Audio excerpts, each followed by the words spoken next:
بالله من الشيطان الرجيم. بسم الله الرحمن الرحيم.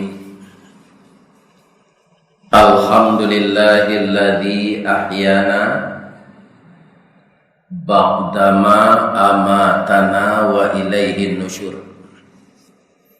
أشهد أن لا إله إلا الله وأشهد أن محمدا رسول الله صلى الله عليه وسلم لا نبي بعده. Amma ba'd. Yang dimuliakan Bapak Ibu jemaah subuh,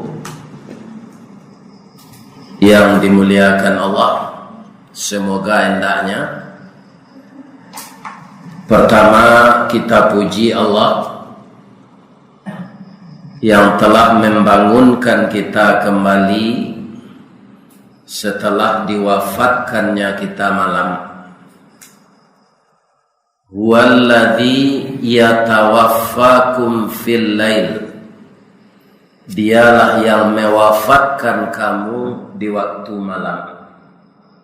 Kenapa Allah menyamakan antara orang tidur dengan orang wafat? Ketika kita tidur, roh kita dipegang Allah. Orang yang telah ditentukan ajalnya tidak dikembalikan lagi roh itu, namanya meninggal. Orang yang belum sampai ajal seperti kita pagi ini, dikembalikan roh ke tubuh kita. Istilah sama meninggal dengan tidur itu, orang tidur juga tidak tahu apa yang terjadi sekelilingnya. Ibu-ibu, bapak sedang lalu tadi malam, anan terjadi di keseliling wale tahu. Nah, ternyata hari hujan malam. Ambo tahu ketika lah keluar tadi, jalan basah atau mengkuaco orang takalo kamaliangan. Nan lalo makanan nan jago. Alhamdulillah, jamaah Masjid Nurul Yakin yang datang ini dibangunkan oleh Allah kembali subuh ko. Syukur awak, kita puji Allah. Untuk awak dibangunkan Allah bukan untuk berkarajo, tapi untuk mengabdi kepadanya. Apapun pekerjaan kita, niatkanlah dalam rangka kita menyembah Allah. Seluruh pekerjaan kita itu akan bermanfaat, bukan saja dunia tapi akhirat. Saya mulai aktivitas saya karena Engkau ya Allah. Setelah saya melaksanakan salat sunat, salat subuh berjamaah. Kita sambung kaji kita tadi malam. Ada enggak ibu-ibu nanti kerja pulang? Kalau ada pulang lah, enggak. Allah berfirman dalam surat Al-Mu'minun. Al-Mu'minun ku surat nan ke-23. Bapak-bapak, ibu-ibu, ayat 99 dan ayat 100. A'udzu billahi minasyaitonir rajim. Bismillahirrahmanirrahim. Hatta idza jaa ahaduhumul maut. Inilah modelnya orang-orang kafir apabila telah datang malaikat maut. Ahadahum, salah satu dari mereka itu didatangi malaikat maut, artinya mau meninggal. Qala, orang kafir ini bukan kita. Berkata dia, Rabbirji'un, kembalikan lagi kami kembali ke tempat kami ya Allah. Kalau orang kolo ingin kembali ke kolo, kalau orang si jantang ingin kembali si jantang, kalau orang talawi ingin kembali ke talawi. Jadi ini orang kafir. Makanya manusia ini makhluk aneh, Pak. Bagaimana anehnya? Ketika roh akan ditiupkan ke tubuhnya, apa kata Allah kepadanya? Alastu birabbikum? Apakah kalian ini mengakui saya sebagai Tuhanmu? Secara jamak, bersama-sama seluruh roh kita ini, roh orang fasik, roh orang kafir, roh orang munafik, roh orang mukmin, semuanya ketika akan ditiupkan ke dalam tubuh itu, qalu, itu jamak apa? Berkata semuanya, bala syahidna, kami bersaksi ya Allah bahwa Engkau Tuhan kami dan kami akan menyembah Engkau. Termasuk Fir'aun dulu tuh, ya kan? Setelah dia di dunia ini, ibu-ibu dan bapak-bapak banyak yang terperosok kepada kesesatan. Bermacam-macamlah ulah yang dia lakukan.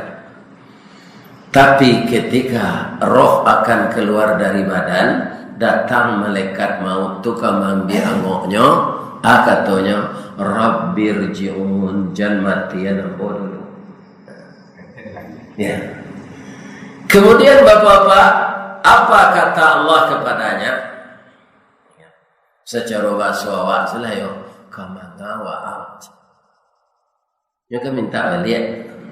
Jawabnya, la'alli a'malu saliham fima taraktu. Ambo kamanjapui balik amal-amal salih nanta tinggal. Apa saja nanta tinggal kamu japui balik ya Allah.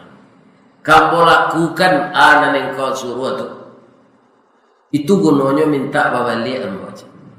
Sebabnya apa? Karena dia sudah mulai melihat bagaimana keadaannya kalau mati dalam keadaan kafir. Telah di penampakan Allah kayaknya. Semua orang kafir begitu, Bu. Orang munafik juga begitu. Kalla, sekali-kali tidak, kata Allah. Innaha kalimatun huwa qailuha wa min waraihim barzakh. Sekali-kali tidak, itu kalimat-kalimat pamanih mulut setunya kecil. Saya yang menciptakan kamu, saya tahu bagaimana sifatmu. Andai Pak, ndak kata jadi kenapa? Andaikan diberi kesempatan di Allah, permohonannya tadi, di duiannya gak setahun, 6 bulan, atau seindah-indahnya 3 bulan. Apa kata Allah? Parangela muang tu kaba balik kalau den sehat wa anda jadi yang mati. Kini mati jalan lagi jalan.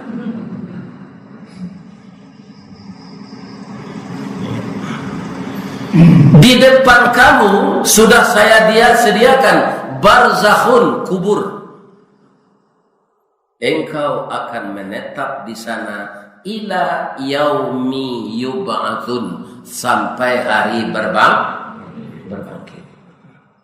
Awak nantak tahu Pak, tadi malam lambo sabui Nabi Muhammad lah 1437 tahun dikubur. Awak kalau mati baranolah dikubur menunggu hari kiamat. Ya, jadi kehidupan dikubur lebih panjang dari dunia ini. Maka kami juga Pak Wah membuat rumah di Padang, rumah BTN saja. Sebabnya ketinggalan rumah itu.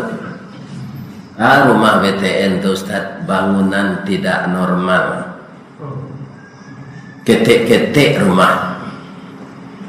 Kok di orang kayu mungkin sama pengananya tinggal di rumah itu. Bilik ketek, tanah ketek. Gadangnya rumah dibuat mati ya.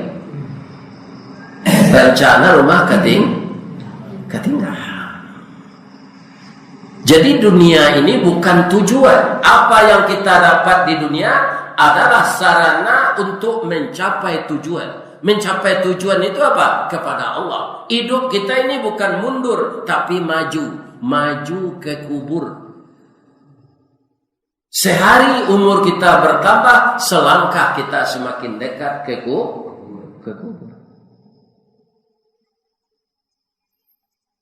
Kalaulah kampi tiba di kubur tu aja sampai capek pemintu, dipancuang talang katura, diambil ke sambang dadiah labihnya ke kayu tundu. Malang tak bisa kita tulak, mujua nak dapat kita raih, kaba pisah badan junyau.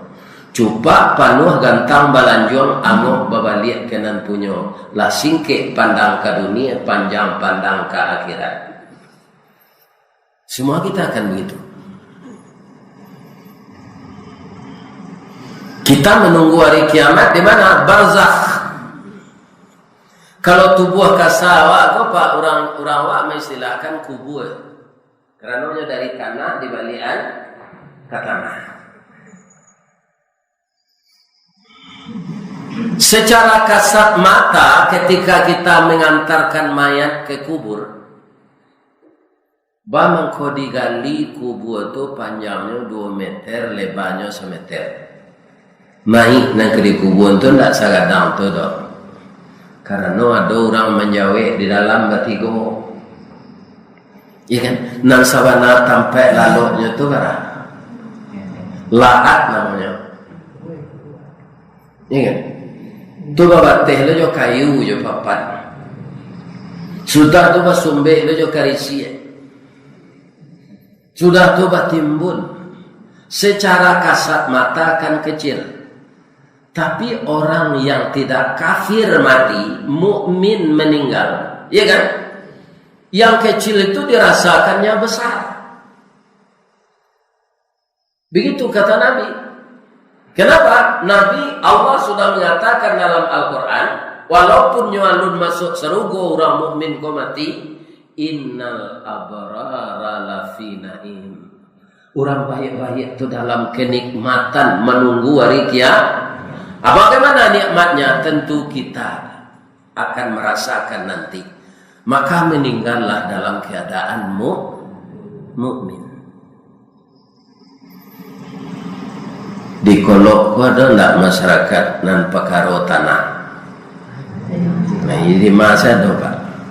Ambo mohon yo kalau indak tanah awak Pak, awak sebenarnya batin awak kau tahu Pak. Itu ndak punya awak, punya orang. Tapi rasa memiliki ingin dia dapat.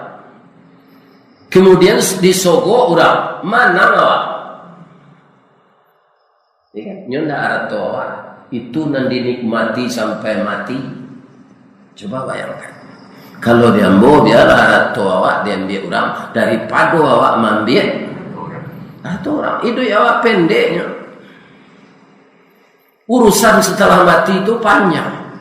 Biar kita dirugikan orang daripada kita merugikan orang dalam hidup ini. Sebab apa? Ujung-ujungnya manusia kok menyasar. Kalau mau kecen tadi makhluk aneh. Malaikat maut latibonya kebetulan mana dia? Tidak bisa. Innal fujjara wa innal fujjara lafi jahim. Sesungguhnya orang-orang jahat itu di dalam kesengsaraan. Memang alun masuk neraka mati itu lah Pak. Tapi menunggu hari kiamat dalam kesengsaraan. Kata Nabi namanya azab kubur.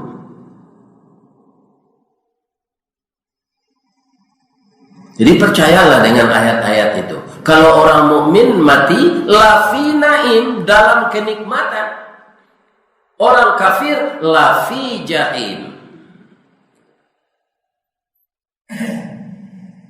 Jadi orang mukmin kok tetap ditanya Ustaz, iyo sebab orang ndak nabi masuk kubur ditanya juga. Maka persiapkanlah diri untuk ditanya.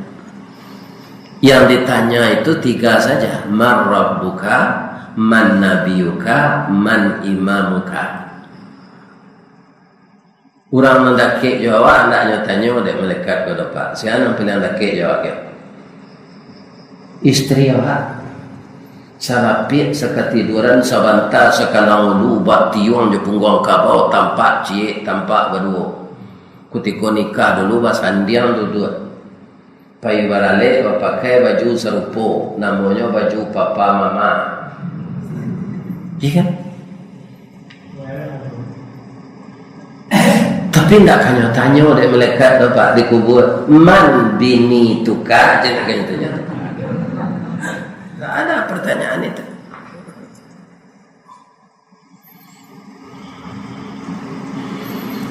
Dalam hal ini Rasulullah bersabda, hadisnya hadis tarib. Ada dua macam hadis yang disampaikan Rasulullah. Yang kedua tartib.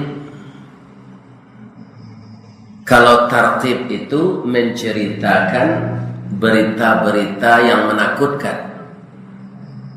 Kalau tarhib menceritakan hal-hal atau memotivasi kita untuk beramal. Kalau hadis tarhib itu bapak-bapak yang terhormat, kan? Contohnya jangan dilakukan itu. Ar-rasi wal murtasi finnar. Urang nan manyogo, jo urang nan menerima sogo, semua masuk neraka. Anak apa? Lulus tes pegawai negeri. Iya kan? Sudah tuh disuruh lo ke rumah sakit, kesehatannya prima, rancak. Tapi kok ketika wawancara, abawisi orang tuh, Pak, beko gagal kenapa wawancara aku siang piti 30 juta aja. Apa lagi tu sogok loh. Biar anak apa nak jadi pegawai negeri daripada nyoba gaji dapat kerajo jo hasil baso. Ini ada ceritanya. Diceritakan oleh Ustaz Safid Reza Basalama. Ada seorang anak yang telah lulus jadi ASN itu, dia masuk dengan gelar kesarjanaan. Itu langsung golongan tiga. Dia seringkali mendengar pengajian. Kalau karajo tu jangan jauh-jauh mana dari orang tua, kalau orang tua masih hidup. Supaya awak dapat mencari beliau tiap hari atau sekali sepakat. Sebab apa?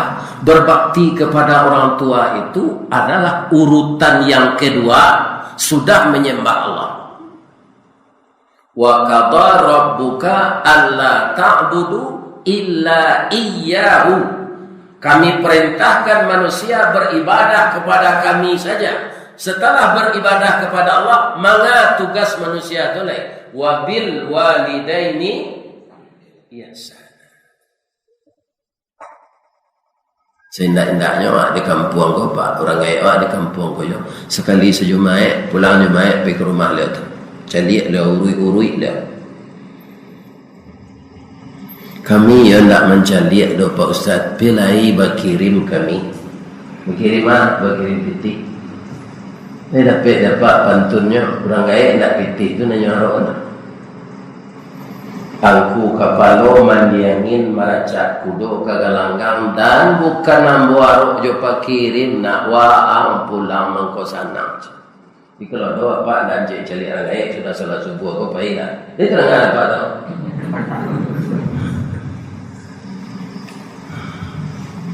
Kadang hatinya dicari itu daripada dikirim seperti.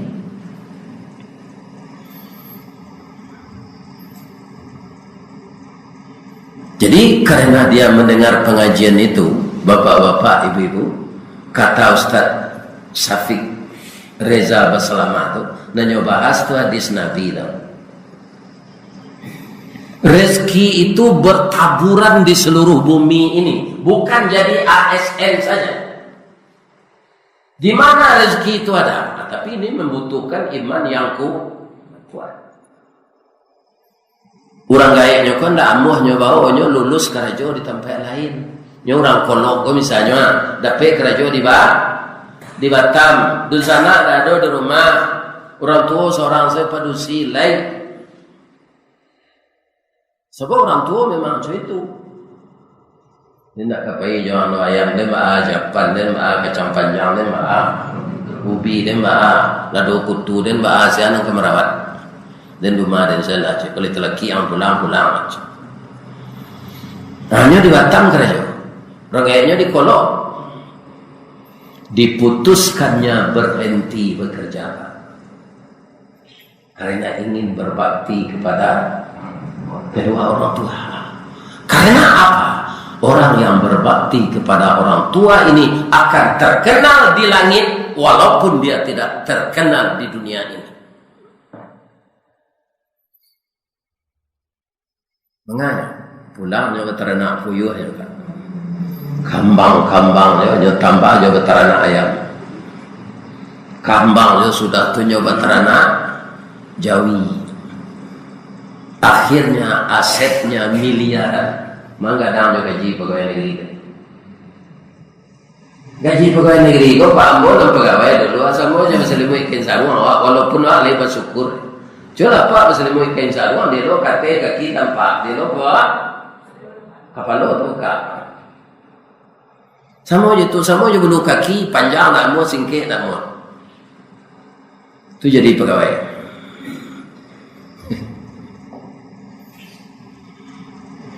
Nah, karena ingin berbakti kepada orang tuanya agar banyak dia mendapat pahala barantinya.